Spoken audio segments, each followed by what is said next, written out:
Hello everyone, कैसे हैं आप सभी। आई होप सभी अच्छे होंगे। तो ये है भाई पीजीटी फिजिक्स का पेपर, जिसके हम क्वेश्चन सोल्व करेंगे। कैलकुलेशन में करवाऊंगी नहीं, कंसेप्ट बताऊंगी, कौन सा फॉर्मूला लगा, कैसे क्या अप्रोच रखे, वो सब बताऊंगी। पेपर बिल्कुल नज़दीक है और पता होगा आप लोगों को कि जो पीछे के पेपर हैं उनमें से कंसेप्ट रिपीट होते हैं भी। तो ये पूरा पेपर सुन लोगे अभी और खुद सोल्व कर लोगे, फिर बता दूंगी मैं कौन सा क्वेश्चन कैसे सोल्व होगा।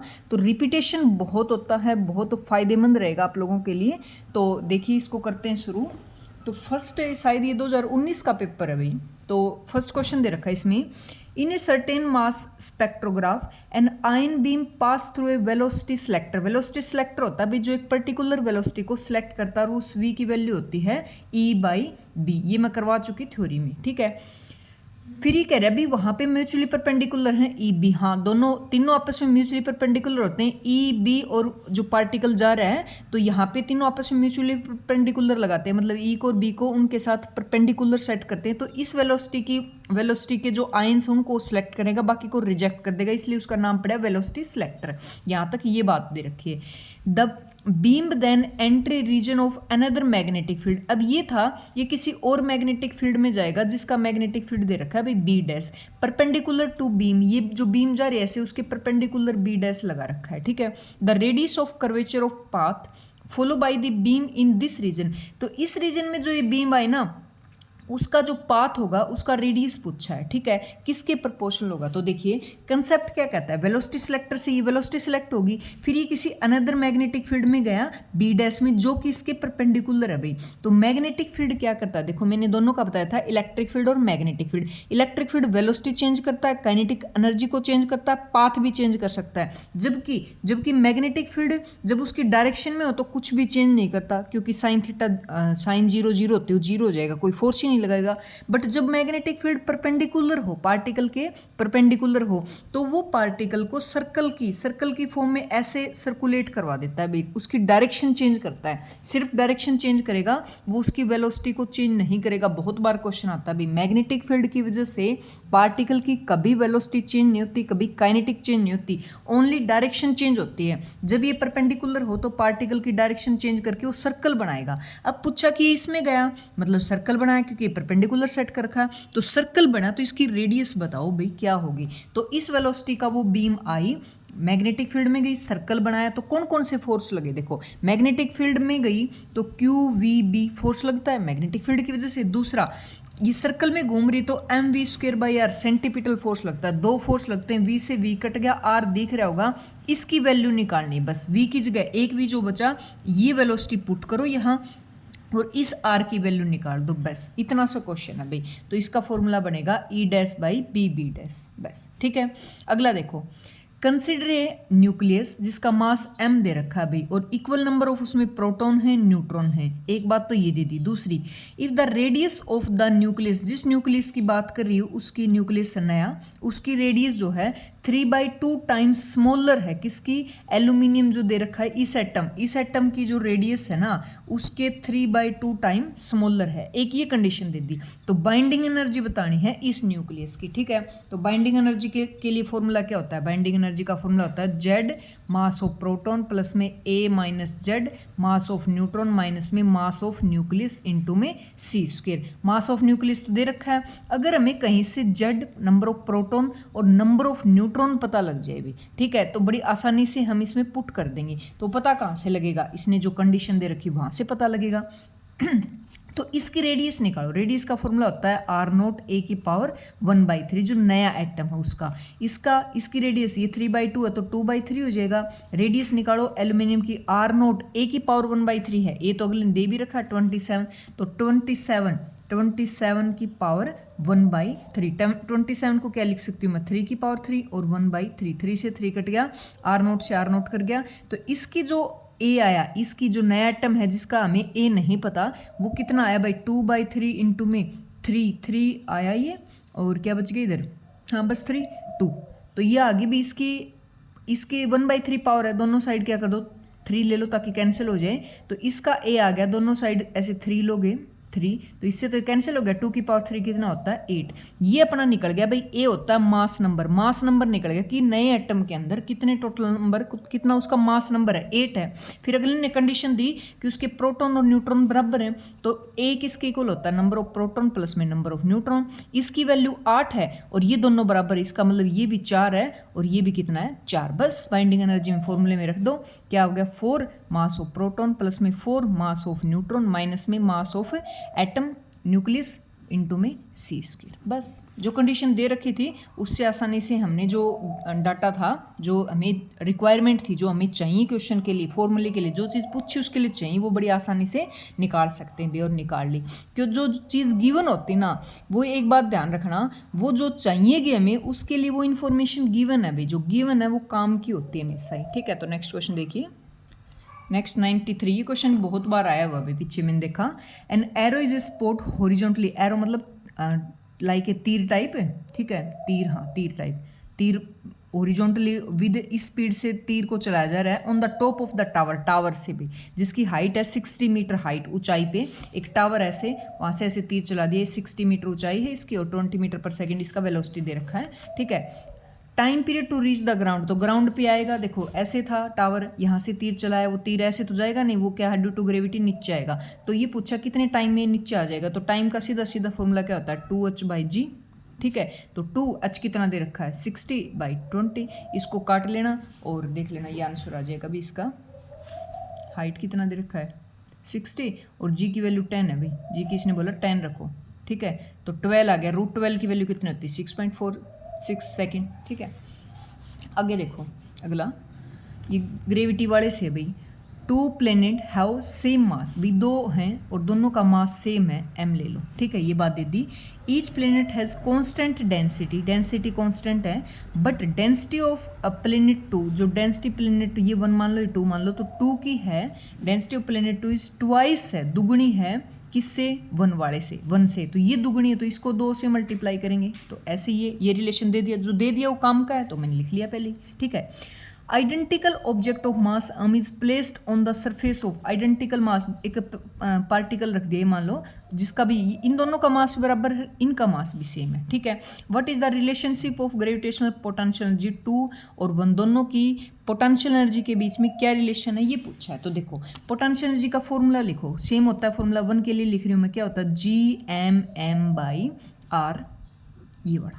ठीक है, g कांस्टेंट है, दोनों के लिए सेम है, m मास दोनों का सेम है, काट दो इसको भी, m भी दोनों के लिए सेम है, काट दो। r अलग है, क्यों अलग है, कैसे पता चला, क्योंकि डेंसिटी अलग है, क्योंकि डेंसिटी किस पे डिपेंड करती है, मास पर इंटू वॉल्यूम। मास तो सेम है, अब मास तो सेम है, डेंसिटी अलग होने से वॉल्यूम अलग है दोनों का, और वॉल्यूम किस पे डिपेंड करता है 4/3 πr³, ये तो कांस्टेंट है तो r अलग है।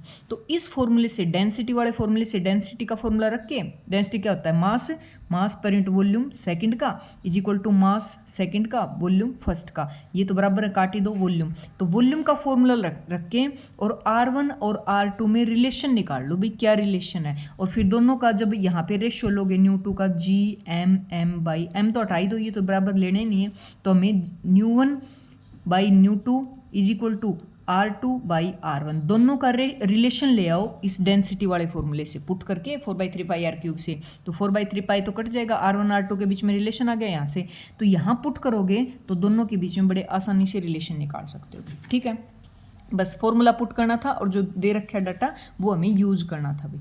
अगला देखो, फॉर ए वेरिंग करंट दे रखा है, इस तरह से वेरी कर रहा है, रूट मीन स्क्वायर, देखो रूट मीन स्क्वायर, रूट का मतलब होता है रूट, मीन का मतलब होता है मीन लेंगे, स्क्वायर का मतलब बीच वाले का करेंगे स्क्वायर, तो इसका स्क्वायर करके रूट मीन निकालोगे तो फर्स्ट जो एम्पलीट्यूड है I1 का स्क्वायर हो जाएगा, सेकंड I2 का स्क्वायर हो जाएगा, और कोस थीटा का √2 होता है भाई, तो 2 और पूरे का √2, ये आंसर आ गया बस। ठीक है, स्क्वायर करो, रूट लो, मीन कोस वाले का होगा तो 2 आएगा उनका, मतलब 1/2।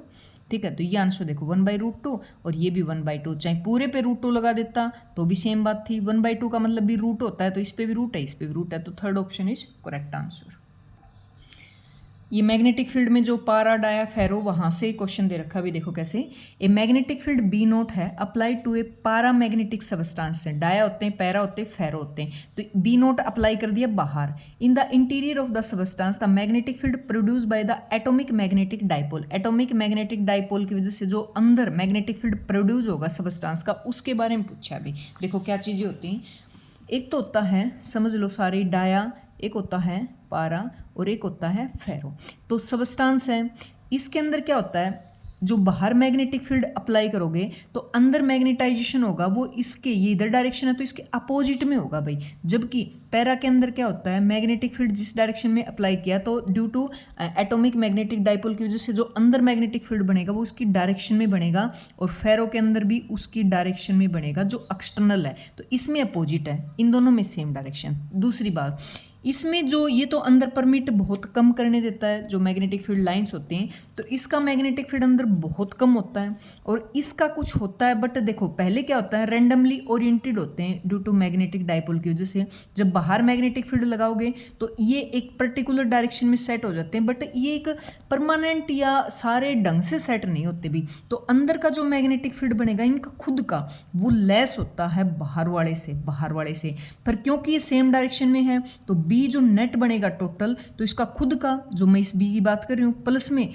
इसका भी उसी डायरेक्शन में तो जुड़ जाएगा, ये बनेगा टोटल बी। टोटल बी की बात अलग होती है और खुद का अंदर बने उसकी बात अलग है, तो दोनों में फर्क हो गया। इसने सिर्फ ये पूछा है, तो बाहर एक्सटर्नल से ये वाली वैल्यू होती है ना, ये वाली होती कम, सेम डायरेक्शन कम। इसकी ओर देख लो, जब बाहर मैग्नेटिक फील्ड अप्लाई करते हैं तो अंदर जो मैग्नेटिक फील्ड बनेगा डोमेन सेट हो जाती हैं, बहुत स्ट्रोंगली डोमेन सेट होती हैं। जो अंदर का मैग्नेटिक फील्ड है वही वो ग्रेटर भी हो सकता है, इक्वल भी हो सकता है, जो बाहर अप्लाई किया उससे ग्रेटर भी हो सकता है, इक्वल भी हो सकता है, बाहर अप्लाई किया। इसका ऑलवेज लेस होता है, किसका, पैरा का, और इसका तो फिर है ही बहुत कम, ठीक है। इसका जो नेट बनेगा ना, इसमें डाया में जो नेट मैग्नेटिक फील्ड बनेगा इसका खुद का है, और क्योंकि अपोजिट डायरेक्शन है तो ये वाले घट जाएंगे भी, ऐसे इनके जुड़ेंगे सेम डायरेक्शन में, बट अंदर का खुद का कम है, और फेरो में बराबर भी हो सकता है, ज़्यादा भी हो सकता है। तो इसने खुद का पूछा भी, टोटल नहीं पूछा, टोटल में और खुद का जो बना ना उसमें फ़र्क हो गया दोनों में बातों में, तो इसका ये आंसर होगा भी लेस देन बी नोट। किसकी बात करी, पैरा की, तो बी नोट से तो कम है in the same direction, but direction same है। फेरो में, पारा में सेम डायरेक्शन होती है, डाया में अपोजिट डायरेक्शन होती है, ठीक है। और फेरो में बराबर भी हो सकता है बी नोट के और ज़्यादा भी हो सकता है, बट इसमें हमेशा कम रहता है, बहुत कम रहता है बल्कि, बट नेट होगा तो सेम डायरेक्शन की वजह से जुड़ जाएगा, ठीक है। अगला देखियो, peak to peak value of the amplitude modulated voltage had the maximum value दे रखी भी। पीक टू पीक का मतलब समझो, देखो ये होता है ऐसे, पहले कोई मान लो एन मॉड्यूलेटेड सिग्नल था, किसी वेव के साथ मॉड्यूलेशन हुआ, तो मॉड्यूलेशन की वजह से कहीं तो पीक ज़्यादा होगी लाउडनेस, कहीं कम होगी, वो वाली बात है। तो पीक टू पीक का मतलब होता है ये पीक है, ये पीक है, ये पूरा दे रखा है भाई, कितना, एक तो 8 वोल्ट मैक्सिमम के लिए तो, और मिनिमम की कंडीशन दे रखी है 2 वोल्ट। क्या पूछा है, amplitude of unmodulated career. Unmodulated मतलब पहले अनमॉड्यूलेटेड थी, फिर किसी वेव के साथ मॉड्यूलेशन हुआ, तो अनमॉड्यूलेटेड का पूछा भी। दो चीज़ें होती हैं, दो चीज़ों को समझो, एक तो होता है एसी, जिसको बोलते हैं carrier modulation, carrier amplitude modulation, मान लो कैरियर एम्पलीट्यूड मॉड्यूलेशन की मॉड्यूलेशन, मॉड्यूलेट वेव नहीं हुई किसी वेव के साथ, मतलब अनमॉड्यूलेटेड है, उसकी बात हो रही। तो ये होती है जो ये मैक्सिमम पीक है ना, मैक्सिमम मतलब ई से ले लो, ई मैक्सिमम, और उसका जो मिनिमम है, उसका मिनिमम है प्लस करो और डिवाइडेड बाई 2 कर दो। एसी की वैल्यू निकालनी है, maximum plus minimum divided by 2, ठीक है। एसी क्या है, कैरियर एम्पलीट्यूड जो अनमॉड्यूलेटेड है, सुपरिम्पोज नहीं की है। फिर आया एएम, मॉड्यूलेटेड हो गया, तो मॉड्यूलेटेड होता है भाई जो पहले मॉड्यूलेशन नहीं था और उसने कहीं ज़्यादा मॉड्यूलेशन कर दिया, कहीं आगे आएगा कम कर दिया, तो कितना चेंज कर दिया ना, चेंज कर दिया मतलब उसकी एक्चुअल वैल्यू से थोड़ी सी बढ़ा दी या घटा दी, वो होती एएम। इसकी वैल्यू होती E max minus E min by 2। अपने से ये पूछा है और ये भी आ सकती है, इसलिए मैंने बताया। ठीक है। तो अपने से क्या पूछा भाई, मॉड्यूलेशन नहीं हुआ, अनमॉड्यूलेटेड थी, तो दोनों जो पीक है, पीक वैल्यू है उसको और मिनिमम है उनको जोड़ के और डिवाइड कर दो। अपने को पीक टू पीक पूरी दे रखी है हमें, तो पूरी से इससे तो मतलब ही नहीं है हमें, इससे मतलब है। तो क्या होगा, अपनी जो मैक्सिमम वैल्यू आई वो 8 पीक टू पीक दे रखी, तो इसकी आधी कर दो 4 आ गई, और मिनिमम कितनी आई 2 दे रखी तो 1 आ गई, दोनों को जोड़ो 5 और 2 से डिवाइड कर दो 2.5 आ गई। एसी पूछा है बस, ठीक है 2.5, ठीक है। दोनों आ सकती मैंने बताया, एसी पूछे जोड़ के दोनों को डिवाइड कर दो 2 से, जो मैक्सिमम और मिनिमम वैल्यू हो उससे, और एम पूछे तो दोनों को घटा के 2 से डिवाइड कर दो, ये चेंज होता है, ठीक है। 2 short electric dipole are at a separation, r से सेपरेट कर रखे हो, dipole moment along the line join of the 2 dipole, force of interaction of between these 2 dipole, इनके दोनों की वजह से फोर्स ऑफ इंट्रैक्शन होगा। देखो अगर एक पॉइंट चार्ज है तो फोर्स होता है वो क्या होता है QE, और वो होता है भाई Q1 Q2 by 4 pi epsilon naught r square. Point charge के लिए आर स्क्वायर होता है, एक सिंगल डाइपोल के लिए जो फोर्स है वो आर की क्यूब हो जाता है। अब दो डाइपोल हैं, देखो एक एक चीज़ इंक्रीज हो रहा है तो फोर्स हो जाएगा ना, वो 4 पावर हो जाएंगी, एक और बढ़ जाएगी, ठीक है। तो फोर्स की power, force is inversely proportional to r की पावर 4। नेक्स्ट देखिए, हाँ ये क्वेश्चन भी बहुत बार आता है अभी और बहुत आसान है, बस सेकंड का क्वेश्चन है। A wave front of light beam, ये दे रखी भी कोई इक्वेशंस उसकी, वेयर सी कोई कांस्टेंट है, then angle made by the direction of light with Y axis के साथ जो लाइट है वो कितना एंगल बनाएगी, बहुत बार आता है अभी। तो देखो वाई एक्सिस के पास पूछे तो वाई वाला लेना है आपको, क्या 2 है, और नीचे इनका मैग्नीट्यूड लेना 1 का स्क्वायर प्लस 2 का स्क्वायर प्लस 3 का स्क्वायर, कितना हो गया √14। ये वैल्यू होती है कोस थीटा की, ठीक है। तो थीटा पूछा हमें तो ये हो जाएगा कोस इनवर्स 2/√14। तो ये बात, अगर ये जेड का पूछा तो 3 ले लेते, एक्स का पूछता तो 1 ले लेते, ठीक है। इंपॉर्टेंट क्वेश्चन की सीरीज वो शुरू कर रखी थी मैंने, फॉर्मूला मतलब सारे फॉर्मूले रिवाइज करवा के एक एक चैप्टर लेके कंसेप्ट रिवाइज करवा देती हूँ, पर पता नहीं चलता भाई, कई बार जैसे मैंने पहले वाली दोनों डाल ली फिर अगली शुरू कर दी तो फिर कम देख रहे हैं बच्चे, फिर मुझे ऐसे लगता है भी वो अपने हिसाब से तैयारी कर रहे हैं, छोड़ो फिर सीरीज़ क्या ही रखने। तो थोड़ा सा बता दिया करो भाई मुझे रखनी नहीं रखनी, जैसे ग्रेविटेशन वाली है, ऑप्टिक्स, वे ऑप्टिक्स, रे ऑप्टिक्स में मैंने रिवाइज करवा दी, तो आगे करवाऊँ नहीं करवाऊँ, मैं सोच रही थी सारी जो इंपॉर्टेंट है ना, जो स्कोरिंग यूनिट है उनका रिवीजन करवा दूँ बस, ताकि एक अच्छा स्कोर बन जाए। बट पता नहीं चलता अब कौन सी सीरीज़ को बच्चे पसंद करते हैं, किसी को नहीं करते, तो थोड़ा सा बता दिया करो, अपनी तरफ से सुझाव, वीडियो को लाइक ज़रूर किया करो, कमेंट किया करो, ठीक है। तो देखिए नेक्स्ट क्वेश्चन, लाइट वेव की वेवलेंथ दे रखी है, पास थ्रू ए स्लिट, एक स्लिट है मतलब सिंगल स्लिट की बात करी, जो कि किसके केस में होता है, डिफ्रैक्शन के केस में, तो उसकी विड्थ दे रखी भी 0.1 सेंटीमीटर, प्रोड्यूस करी डिफ्रैक्शन पैटर्न स्क्रीन पे जो कि 1.8 मीटर पे रखा हुआ है स्लिट से। इफ़ द इंटायर, सब मान लो ये कह रहे सब सारे अपरेटस है ना इमर्ज कर दिया जाए वाटर के अंदर, तो विड्थ ऑफ सेंट्रल मैक्सिमम, मैंने रिवाइज में बताया था ना ये वाला, तो ठीक है। हमें निकालनी है सेंट्रल मैक्सिमा की विड्थ, जिसका फॉर्मूला होता है 2 लैम्डा d/d। ये वाली डिस्टेंस होती है, स्क्रीन है और ये स्लिट है, तो ये कैपिटल D ये होती है, स्मॉल d ये वाली होती है, तो 2 लैम्डा में दे रखा है, ये दे रखा है, ये दे रखा है, ये निकाल लो पहले सेंट्रल मैक्सिमा। इसने सारा वाटर के लिए पूछा है, तो वाटर के लिए निकालोगे ना, तो जो ये निकली ओरिजिनल में उसको सिर्फ न्यू रिफ्रैक्टिव इंडेक्स है जो कि गिवन है उससे डिवाइड कर दो, बात खत्म। मैंने बताया था ना वहाँ पे कंसेप्ट, जैसे लैम्डा वेवलेंथ अपनी वैक्यूम में हमें मीडियम में निकालनी, तो इसको बस रिफ्रैक्टिव इंडेक्स से डिवाइड कर दो। तो जो सेंट्रल मैक्सिमा है फॉर्मूला लगाओगे ओरिजिनल वो लगाओ, वाटर के लिए निकालो, बाद में जो आंसर है पहले भी रख दो चाहे कोई फर्क नहीं पड़ता, बट ये निकाल के न्यू से डिवाइड कर दो, आसान रहेगा। तो इसका आंसर आएगा 1.75 मिलीमीटर, ठीक है, ये करेक्ट आंसर है इसका। अगला देखो, अनपोलराइज बीम ऑफ लाइट है भाई, ये बहुत बार क्वेश्चन आता है भाई, बहुत रिपीट होता है, इसलिए मैंने वेव वाले पहले उठाए थे भी, देख लो कितने क्वेश्चन आते हैं हर बार उसमें। अनपोलराइज बीम ऑफ लाइट है, इंटेंसिटी I0 है, आसान भी होते हैं ये question. If the intensity of system 2 ideal polarise use करके भी, 2 यूज करके 3 का भी बहुत क्वेश्चन आता है।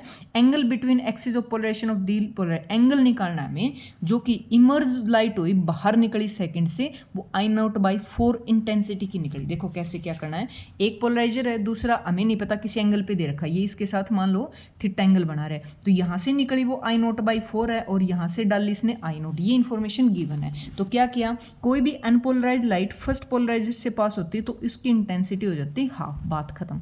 अब इससे निकलेगी तो मास लो होता है I is equal to I naught cos square theta. तो आई इस पे गिरी, कितनी गिरी भाई, आई नोट बाई 2 गिरी, इनटू में कोस स्क्वायर थीटा। ये बाहर निकले और बाहर निकले वो तो अगले ने दे रखे, तो इसके इक्वल रख दो, ये तो गिवन है। आई नोट से आई नोट कट गया, ये 2 पे कट गया, तो कोस स्क्वायर थीटा की वैल्यू आ गई 1/2 और कोस थीटा की वैल्यू आ गई 1/√2। ये वाली वैल्यू बस पूछिए। थीटा पूछता तो 1/√2 किस पे होता है, 45 पे, तो 45 भी आंसर आता है, बट इसने कोस में ही दे रखा है, तो बात खत्म।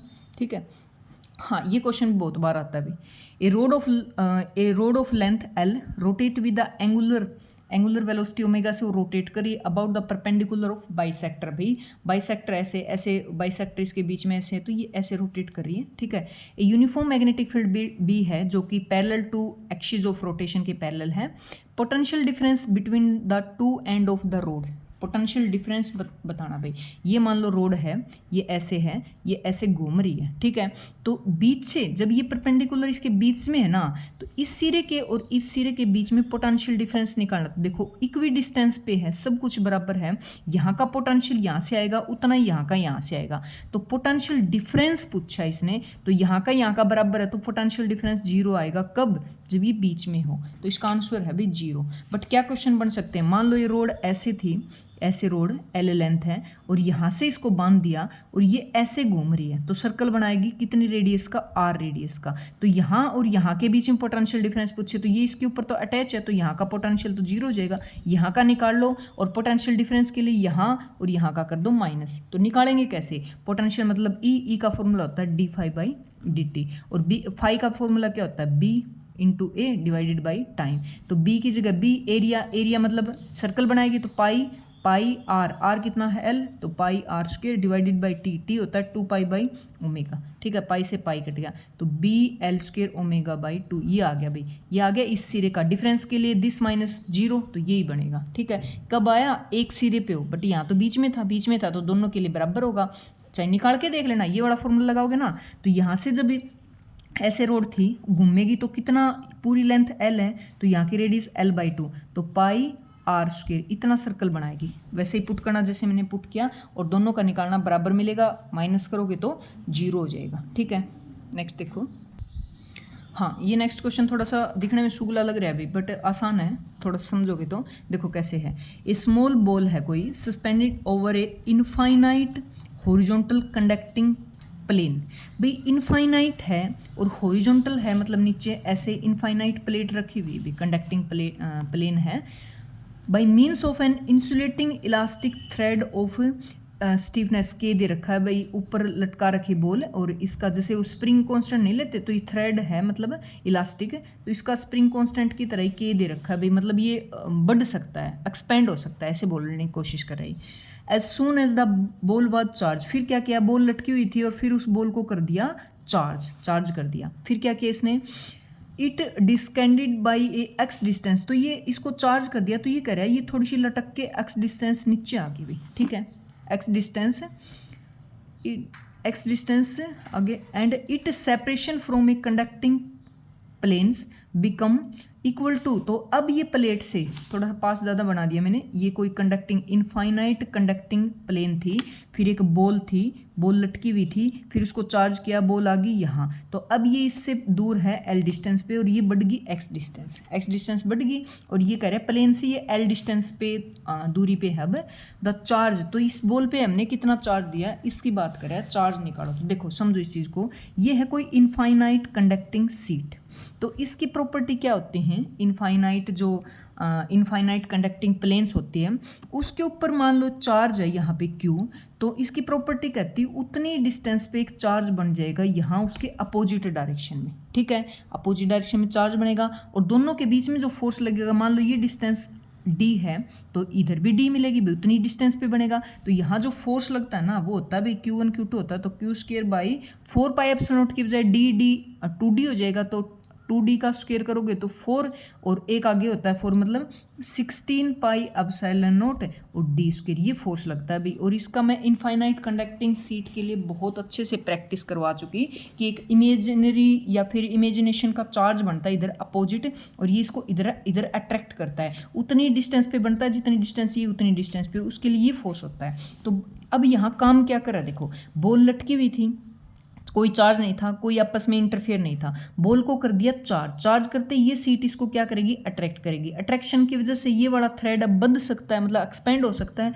तो इसने इसको खींचा तो ये खींच के यहाँ आ गई और यहाँ की रुक गई। अब ये स्टेबल है, अब ये इक्विलिब्रियम में है, अब ये नेट फोर्स यहाँ पे लग रहा है वो बराबर है। तो कौन कौन से फोर्स लग रहे हैं, एक तो ये अपना फोर्स लगाएगी ये वाला, दूसरा इसके ऊपर कौन सा फोर्स लगता है, F इज इक्वल टू के एक्स, जो हम पढ़ चुके हैं। दोनों को कर दो इक्वल, दोनों को कर दो इक्वल, तो के एक्स डिस्टेंस बढ़ी ना, is equal to q square by 16 pi epsilon naught, और ये वाले एल दे रखी क्या, l square, epsilon naught l square. हाँ, अब हमें निकालना है ये चार्ज, बस इनको इधर ले जाओ, इस चार्ज की वैल्यू निकाल लो। ये आंसर करेक्ट है भाई, मैच कर लेना बस, अब तो सोल्व कर ही लोगे। तो ये ऑप्शन करेक्ट है, 4l root of pi epsilon naught के एक्स। ठीक है, देख लो आसान था, बस समझना था थोड़ा सा।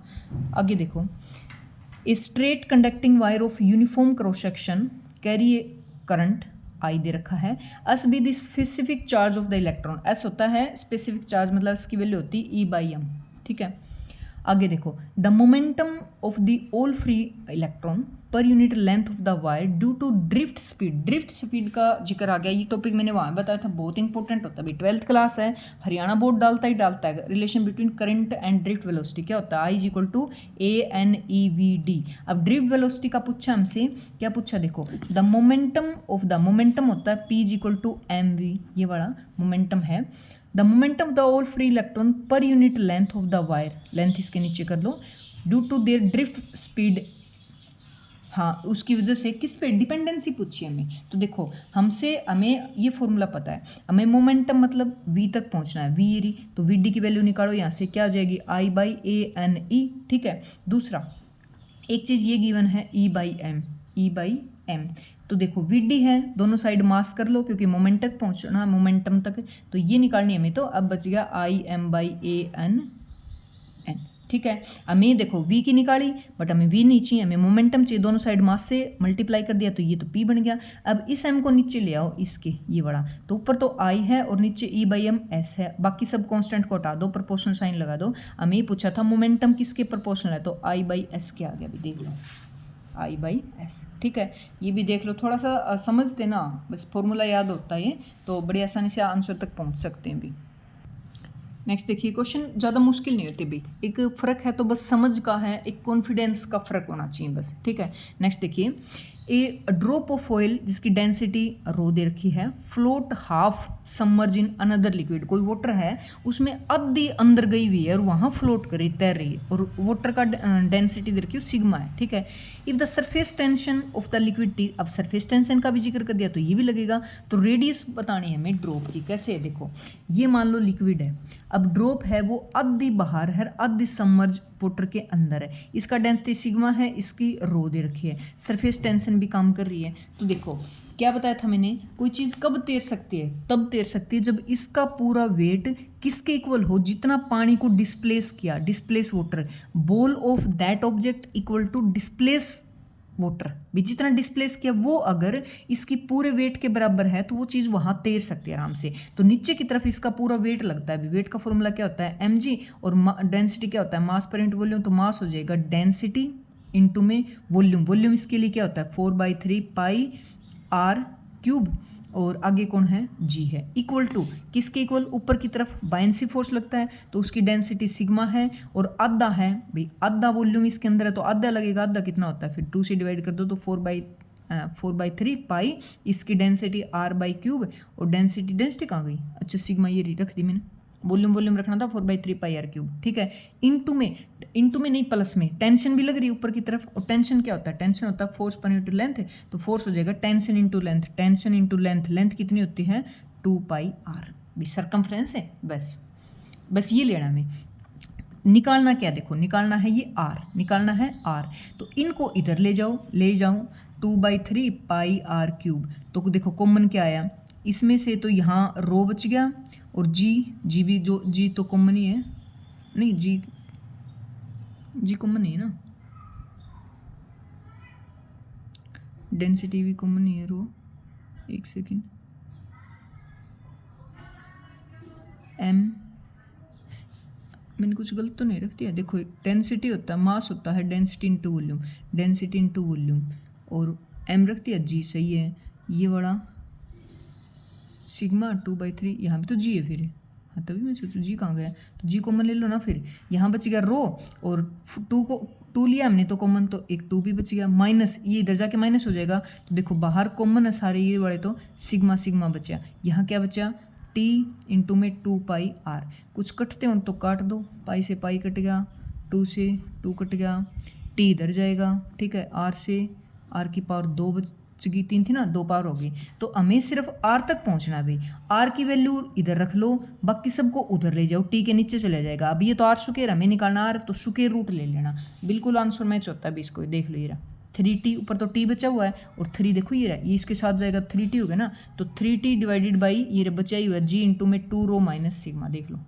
आंसर मैच होगा, इसका सेकंड ऑप्शन करेक्ट है, ठीक है। नेक्स्ट देखिए, in a sample of hydrogen gas atom are in ground state, भाई पहले था वो ग्राउंड स्टेट में, on this sample monochromatic radiation of wavelength lambda are incident, उस पर डाल ली गई, फिर क्या हुआ, बाई पार्शियल अब्जॉर्प्शन हुआ in this radiation atom reach to, किसी एक्साइटेड स्टेट में चला गया वो इनका अब्जॉर्ब करके रेडिएशन को बे एनर्जी लेके, these excited from then emit light containing 6 spectral line, फिर क्या होता है एक्साइटेड से वापस लोअर स्टेट में आता है तो एमिट करता भी एनर्जी, जिसको स्पेक्ट्रल लाइन की फॉर्म में हम मेजर करते हैं, तो वो कह रहे हैं भाई 6 स्पेक्ट्रल लाइन उसने एमिट की, द वैल्यू वेवलेंथ, जो उसने वेवलेंथ ली, जो उसके ऊपर डाल ली गई, कितनी डाल ली गई उस हिसाब से, समझ रहे हो, पहले था वो ग्राउंड स्टेट में, जितनी एनर्जी दोगे उसके हिसाब से तो ऊपर जाएगा, वो कह रहा है भाई हमने कुछ वेवलेंथ की उसके ऊपर लाइट डाल ली, उसने ली और कहीं ऊपर चला गया, वापिस आया तो उसने 6 स्पेक्ट्रल लाइन एमिट की, तो कितनी वेवलेंथ डाली, वो कहाँ पहुंचा होगा,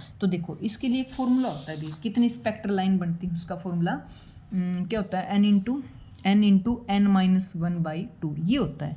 मान लो कि n की वैल्यू 2 है, 2 इंटू में 2 - 1/2, तो ये हो गया 2 इंटू 1/2 1, तो 1 स्पेक्ट्रल लाइन करें, 1 स्पेक्ट्रल का देखो n = मैंने 2 रखा, तो ये ग्राउंड स्टेट है ये, तो इसका हम लोग 2 में गया और यहाँ से आएगा, देखो एक स्पेक्ट्रल लाइन बनी, ये एक स्टेट से आया, एक स्टेट चेंज करता हूँ तो एक स्पेक्ट्रल लाइन निकलती, एक बार 3 रख लो, 3 इंटू में 3 - 1 = 2/2, तो 3 स्पेक्ट्रल लाइन बनी, कब 3 पे भेजोगे तो 3 स्पेक्ट्रल लाइन बनेगी, देखो 1 2 3 पे भेजा तो ये ऐसे भी आ सकता है, एक स्पेक्ट्रल लाइन बनी, ऐसे भी आ सकता है 2 स्पेक्ट्रल लाइन बनी, ऐसे भी आ सकता है 3, ये देख लो जी 3 पे 3 स्पेक्ट्रल लाइन बनी, तो ये कह रहा है इसने कितनी बताई, 6 स्पेक्ट्रल लाइन है, तो यहाँ पे n की वैल्यू मैं क्या रखूँ, सोच के बताओ कि 6 स्पेक्ट्रल लाइन बनेगी, तो 4 रख दो, 4 इंटू 4 - 1 = 3/2, 2 देख लो 6 आ रहा है, जब n की वैल्यू 4 रखोगे तो 6 स्पेक्ट्रल लाइन बनी, तो यहाँ से पता चल गया वो ग्राउंड स्टेट से n = 4 पे पहुंचा है, सीधी सी बात है, ठीक है। फिर आगे चलो, हाँ 4 पे पहुंचा तो हमें पहुंचना है लैम्डा तक, तो लैम्डा का क्या फॉर्मूला होता है, 1/λ = r इंटू में 1 बाई इनिशियल का स्क्वायर 1 बाई फाइनल का स्क्वायर, तो 1/λ = r को एक बार r ही रख लो, इनिशियल वो कहाँ था ग्राउंड स्टेट में, तो 1 का स्क्वायर, फाइनल कहाँ पहुँच गया 4 पे, तो 4 का स्क्वायर, 4 4 जा 16 होता है, 16 - 1 = 15, तो यहाँ से लैम्डा की वैल्यू आ गई भी, लैम्डा की वैल्यू आ गई 16/15 r भी उल्टा हो जाएगा, 1/λ से लैम्डा करोगे तो r भी तो 1/r हो जाएगा, तो 1/r की वैल्यू याद रख लेना, 1/r की वैल्यू होती है भी 912 अंगस्टन में, ठीक है, तो इसकी वैल्यू रखोगे 16/15 × 912 और काटोगे तो इसकी वैल्यू आएगी भी 973 अंगस्टन, ये फॉर्मूला, ये r की वैल्यू वैसे तो कांस्टेंट है ये, तो r की दोनों ही वैल्यू रख सकते हो, ऐसे सोल्व करो तो ऐसे कर लेना चाहिए, r की वैल्यू 1.09 10⁻⁷, बट 1/r में कन्वर्ट करोगे इसको तो 912 अंगस्टन में रख देना, सीधा सीधा आंसर आ जाएगा, ठीक है, तो इसका आंसर रहेगा भाई 973 अंगस्टन, करेक्ट। लैम्डा की वैल्यू पूछिए बस, हाँ ये भी 2-3 बार आ लिया भी क्वेश्चन, थर्मोडाइनामिक्स में है, फर्स्ट लॉ ऑफ थर्मोडाइनामिक्स के ऊपर क्वेश्चन आते हैं, और है क्या फर्स्ट लॉ ऑफ थर्मोडाइनामिक्स में एक बार लिख देती हूँ, dq = du + dw, ये होता है फर्स्ट लॉ ऑफ थर्मोडाइनामिक्स। इसने कुछ ऑप्शन दिए, ऑप्शन के हिसाब से इस फॉर्मूले के ऑप्शन में देखते हैं हमें सोल्व करना, देखो क्या पूछा है, which of the following process must violate the first law of thermo, कौन सा नहीं मानता, कौन सा उसको गलत साबित करता है, ऐसे कौन सा मतलब उसमें फुलफिल नहीं हो रहा फर्स्ट लॉ ऑफ थर्मोडायनामिक्स में। फर्स्ट देखो इसने डी यू का जिक्र किया तो यू निकाल लो यहाँ से, d U is equal to हो जाएगा d Q minus d W. First option देखो इसने कहा भाई डब्ल्यू ग्रेटर देन जीरो है, ये मतलब पॉजिटिव है और ये नेगेटिव है, इसकी value negative, less than zero का मतलब नेगेटिव, तो ये नेगेटिव ले लो और ये पॉजिटिव है तो बीच में बड़ा तो माइनस मैंने रख दिया, पॉजिटिव का मतलब 2 ले लो, तो 2 लो 1 लो कुछ भी लो, आंसर में ऐसा क्या आया नेगेटिव, भाई ये भी नेगेटिव बन गया, ये भी नेगेटिव, तो नेगेटिव आया, तो इसने बताया डी यू जीरो आना चाहिए, तो गलत है, फर्स्ट ऑप्शन गलत। दूसरा देखो इसने क्या बताया, W is greater than zero, W is greater than zero, बीच वाला माइनस तो रख लो एक बार, ये जीरो से बड़ा है तो मतलब 2 ले लो, कुछ भी ले लो। Q लेस देन जीरो, ये लेस देन जीरो तो -2 ले लो भी, लेस देन जीरो तो नेगेटिव लेना पड़ेगा, इसका आंसर भी नेगेटिव में है। बट ये कह रहा है भाई del Q is greater than zero, तो ये भी गलत हो गया, दो भी गलत हो गया। इस तरह से ऑप्शन रखोगे ना, इस तरह से ऑप्शन रखोगे, सारे मैं नहीं रख रही, तो फर्स्ट सेकंड और फोर्थ सिर्फ गलत होंगे जो फुलफिल नहीं कर रहे, और थर्ड और फिफ्थ, मैं एक बार थर्ड बता देती हूँ किस तरह से करेगा। देखो थर्ड और देख लो, W is greater than zero, W is greater than zero का मतलब कुछ भी ले लो, 2 ले लिया हमने। Q is less than zero, Q is less than zero का मतलब -2 ले लो ये भी, तो इसकी वैल्यू नेगेटिव आएगी, बिल्कुल नेगेटिव आएगी, ये देखो नेगेटिव आएगी, और इसने बताया लेस देन जीरो आएगी, नेगेटिव आएगी, तो नेगेटिव आ गई तो ये फुलफिल हो गया इस तरह से, ठीक है। अगला देखो, डॉपलर इफेक्ट के ऊपर अभी मैंने स्पेशल वीडियो बना रखी है, इसके ऊपर बड़े आसान तरीके से देख लेना, क्वेश्चन आना होता है इसके ऊपर भी। एक ट्रेन है अभी और रेलवे क्रॉसिंग वो स्पीड से चल रही है, उसको रेलवे की ट्रैक क्रॉस करना है, तो वो अपने एक व्हीसल है उसका साउंड इतनी फ्रीक्वेंसी का जनरेट कर रही है, और वो जो रेलवे है जहाँ से उसको क्रॉसिंग करनी है उसको, उससे वो 300 मीटर, यहाँ खड़ी है 300 मीटर पे दूर है, ठीक है। फिर क्या कह रहा है देखो, the frequency of heard a person, जिसके लिए निकालने में वो कहाँ खड़ा है, परपेंडिकुलर टू ट्रैक, इसके ये वाला है से इसके परपेंडिकुलर यहाँ खड़ा है अभी, ठीक है। कितनी मीटर पे, 400 मीटर पे, यहाँ से ये 300 मीटर पे रेल, और ये इससे 400 मीटर पे खड़ा है। फिर क्या कह रहा है कि स्पीड ऑफ साउंड जैसे कि पता ही है, और ना दे तो भी हमें यूज करनी होती है। देखो क्या है, इसने कहा कि यहाँ खड़ी है, कितनी फ्रीक्वेंसी जनरेट करी वो जो व्हिसल बज रही है इतनी, ठीक है। ऐसे ये इससे इतनी मीटर दूर है, यहाँ सुनने वाला खड़ा है जो कि इसके परपेंडिकुलर इतना है, तो इसको ये फ्रीक्वेंसी की सुनाई देगी ना, व्हिसल की फ्रीक्वेंसी वो कितनी सुनाई देगी। तो देखो फॉर्मूला क्या होता है फ्रीक्वेंसी का, न्यू इंटू में V plus minus of V0 divided by V plus of observer, और ये सोर्स, ये होता है मेन फॉर्मूला। अब देखो ये इंसान रेस्ट में खड़ा है ऊपर वाला, तो इसको हटा दो। दूसरी बात, ये ऐसे तो है नहीं, आवाज़ यहाँ आई फिर यहाँ जाएगी भी, आवाज़ के तो रूल हैं कि वो ऐसे थी सीधी चलेगी फिर इसको सुनेगी, आवाज़ इसको ऐसे सुनेगी। तो वेलोसिटी क्या होती है, एक वेक्टर क्वांटिटी होती है, थीटा एंगल बनाई, तो जो इसका वेलोसिटी कितना दे रखा है 100/3 मीटर पर सेकेंड, वो इसका ये कंपोनेंट लेंगे हम V कोस थीटा वाला, वो तो सीधी चलेगी, ठीक है। तो वेलोसिटी निकाल लो V कोस ऑफ थीटा, तो V कितना दे रखा है 100/3, कोस का फॉर्मूला क्या होता है, कोस बेस बाई हाइपोटेन्यूज, तो बेस देखो कौन सा है, बेस कौन सा हुआ, इसके सामने वाला परपेंडिकुलर है तो बेस ये हुआ, तो 300 बटे में हाइपोटेन्यूज, ये 3 है 4 तो ये 5 आएगा, 500, ठीक है। तो ये आगे भी 3 काट दो, ये फॉर्मूला मैंने सही लगाया क्या, कोस की वैल्यू देखो 3/5, अच्छा 5 है, ये 3 है, अच्छा 3/5, 3 से कट गया 100 है, और अरे क्या कर दिया 100/3 थी, और कोस निकाले अपन 3/5 आया, 3 से 3 कट गया, ये 20 आ गई, 20 मीटर पर सेकेंड आ गई, ठीक है। अब इस फॉर्मूले में पुट कर दो, फ्रीक्वेंसी ये वाली फ्रीक्वेंसी कितनी दे रखी है 640, इंटू में V साउंड की इसने 340 है, और जब इसके पास आ रहा है तो नीचे वाली घटती है, 340 में से इसकी माइनस करोगे 340 में से कितनी फ्रीक्वेंसी की वेलोसिटी 20 है, तो 340 में से 320 ही बच गया, 20 निकली ना, तो 340 में से 20 माइनस करोगे, नीचे वाला जब पास आ रहा है तो नीचे वाला माइनस होता है, दूर जा रहा है तो प्लस होता है, इसको काटोगे तो इसका आंसर आएगा भाई 680 हर्ट्ज, ठीक है। सोल्व कर लेना, मैंने समझा दिया अच्छे से। हाँ नेक्स्ट क्वेश्चन देखिए भी, इंडक्टर, उस पर पक्का क्वेश्चन आता है भाई, इंडक्टर ऑफ ए सोलेनोइड है जिसकी वैल्यू दे रखी है 50 मिली हेनरी, एल की वैल्यू दे रखी है भी 50 मिली हेनरी, ठीक है। रेजिस्टेंस की वैल्यू दे रखी है 0.025 ओम। फिर if it is connect across a battery, इनको जोड़ दिया, then in how much time, कितने टाइम में value of current in the become 50% of maximum current, भी ग्रो कर जाएगा, मैक्सिमम करंट है उसका 50% तक ग्रो कर जाए, किस टाइम पे, जब दोनों को इंडक्टर और कैपेसिटर को जोड़ रखा। तो ग्रो करने का करंट का फॉर्मूला होता है I0 और टो की वैल्यू होती है L/R, ठीक है।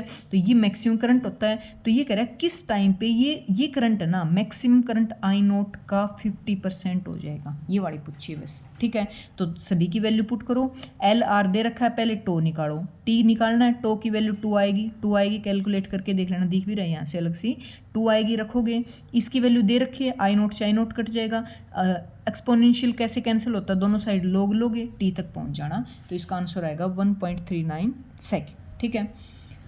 On connecting a 20 picofarad capacitor by the battery, और पोटेंशियल दे रखा 50 वोल्ट, टाइम इंटरवल दे रखा ये वाला, प्लेट एरिया दे रखा कैपेसिटर का, ठीक है, at that instant rate of change of electric field between the capacitor. देखो rate of change of electric field with respect to time, ये चीज़ निकालनी है हमें, ठीक है। कैपेसिटर प्लेट का जिक्र आ गया तो सी की वैल्यू क्या होती है, epsilon naught A by D, ये तो फॉर्मूला होता है, ठीक है। हमें ई तक पहुंचना है तो इसका फॉर्मूला क्या होता है, वी बाई डी, और डिवाइडेड बाई टी, तो डिवाइडेड बाई टी कर दो। अब ये वी कहाँ से लेके आऊँ, डी कहाँ से लेके आऊँ, डी ये रहा, तो डी की वैल्यू क्या आ जाएगा, एप्सिलॉन नॉट ए बाई सी, तो ये वाली वैल्यू यहाँ पुट कर दो। तो फॉर्मूला ई बाई टी जो हमें निकालना था उसका फॉर्मूला बन गया भाई V by epsilon naught A, और सी ऊपर चला जाएगा, नीचे टी है, वी दे रखा है, सी दे रखा है, कांस्टेंट होता है, एरिया दे रखा है, और टाइम भी दे रखा है, सब कुछ दे रखा है, देख लो, ठीक है। बस जरूरत थी तो फॉर्मूला बनाने की जरूरत थी, तो आपको पता होगा कैपेसिटर का फॉर्मूला होता है epsilon naught A by D, उससे ई तक पहुंचने की, ठीक है, क्योंकि ई के बीच में रिलेशन क्या होता है, माइनस का d V by d r, ये तो पढ़ रखा होगा, प्रसिद्ध relation between electric field intensity and potential, ठीक है। तो यहाँ से पहुँच गए, सब कुछ दे रखा है, और बड़ी आसानी से इस क्वेश्चन को सोल्व कर लोगे। आज का लास्ट क्वेश्चन रहेगा भाई, वरना बोर हो जाओगे तुम, ऐसे ही पूरे क्वेश्चन 60 के 60 लेके चलोगे तो पता नहीं, फिर वही बात है। अगर पसंद आएगी सीरीज़, अगर लग रहा है फ़ायदा होगा अपकमिंग जो एग्जाम उसके लिए आपको फ़ायदा है, क्योंकि कंसेप्ट रिपीट ही होने होते हैं भी। कमेंट कर देना आगे वाले क्वेश्चन करवाऊँ नहीं करवाओगे, देखोगे मैक्सिमम कमेंट करोगे तो आगे करवाऊँगी, मुझे लगेगा फ़ायदा लग रहा है बच्चों को, नहीं लग रहा है छोड़ दो, फिर खुद से कर लेना चाहिए, ठीक है। तो देखिए कैसे, an electrical engineering require a capacitance of 20 microfarad, ठीक है, in a circuit across a potential difference is 1000 volt, a large number of 1 microfarad capacitor. देखो उसको क्या है, उसने क्या किया, एन इलेक्ट्रिकल इंजीनियर रिक्वायर है, उसको रिक्वायरमेंट है कैपेसिटेंस की 20 माइक्रोफेराड इन सर्किट, जिसके क्रॉस उसके क्रॉस पोटेंशियल वो 1000 वोल्ट है। उसके पास बहुत नंबर ऑफ कैपेसिटर अवेलेबल हैं 1 माइक्रोफेराड के, जो कि कितना पोटेंशियल, आगे देखो, अवेलेबल फॉर हिम उसके पास है, each of which are without stand a maximum voltage वहाँ 400 वोल्ट है। For this purpose the minimum number of 1 micro, इसको बनाने के लिए देखो 2 माइक्रोफेराड जो जिस तरह, और उसको चाहिए 1000 वोल्ट, इसको बनाने के लिए ये कह रहा है उसको, उसके पास 1 माइक्रोफेराड के बहुत सारे कैपेसिटर जो कि 400 वोल्ट के साथ वो चल रहे हैं, ठीक है। तो इतना बनाने के लिए इनकी कितनी रिक्वायरमेंट होगी कि ये बन जाए, समझ के देखो, तो सोच के देखो भाई, अगर मान लो 1 माइक्रोफेराड के मैं 3 लगा दूं सीरीज में, ऐसे 3 लगा दूं सीरीज में, कैपेसिटर सीरीज में कैसे जोड़ते हैं, ऐसे C1 + C2, और पैरेलल में कैसे जोड़ते हैं, ऐसे, तो 3 लगा दूं ये वाले, तो 3 1 से 1 400 वोल्ट है एक के पास है, तो 3 के पास कितना हो जाएगा 1200 वोल्ट, 1200, पर उसको कितना चाहिए 1000 चाहिए, तो 3 ऐसे नहीं लगा सकती। तो सोच के देखो, 3 लगा दिया, सबका C है, जोड़ो तो 1/C + 1/C + 1/C, C common है, 3/C आ गया। तो एक 3 सीरीज में लगाएं तो उसके पास जो नेट कैपेसिटेंस होगा वो 1/3, उल्टा करोगे किसकी 1/C की वैल्यू ना, तो C की कितनी आ जाएगी C/3, तो 1/3 माइक्रोफेराड है। जब 3 कैपेसिटर को सीरीज में लगाएंगे तो उसके पास जो कैपेसिटेंस होगी वो 1/3 माइक्रोफेराड है, माइक्रो में दे रखा है। अब उसको चाहिए कितना भाई, उसको चाहिए कितना, 2 चाहिए ना, उसको तो 2 चाहिए, तो 1/3 दे रहा है एक सीरीज में 3 लगाने पे, तो उसको चाहिए 2, तो 1/3 को अगर मैं 6 से मल्टीप्लाई कर दूं तो सीधी सी बात है 2 आ गया। तो इसका मतलब 3 की अरेंजमेंट थी जो ऐसे सीरीज में 3 की, ऐसे मैं 6 लाइन बना दूं, सोच के देखो, ये 1/3 दे रहे हैं, ये भी 1/3 1/3 1/3 1/3 1/3, तीनों को जोड़ोगे आया 2, चाहिए कितना 2 माइक्रोफेराड, बस। तो 1/3 की ऐसे 3 की, एक लाइन में 3 हैं और अरेंजमेंट लाइन कितने 6, तो उसको कितने चाहिए 18 के, 1 माइक्रोफेराड के उसको 18 चाहिए भाई।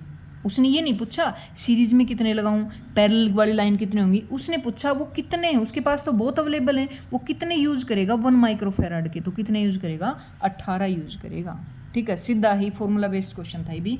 तो आज के लिए इतना इनफ, अभी लंबी वीडियो हो जाएगी। अगर सीरीज़ पसंद आए लाइक ज़रूर कर देना, कमेंट करके सुझाव देना, इसके पूरे क्वेश्चन 150 क्वेश्चन तक चलें नहीं चलें, फ़ायदा हुआ तो आगे चलेंगे, अदरवाइज छोड़ देंगे इसको बीच में, तो बता देना कमेंट करके। और ठीक है, मिलते हैं नेक्स्ट वीडियो में।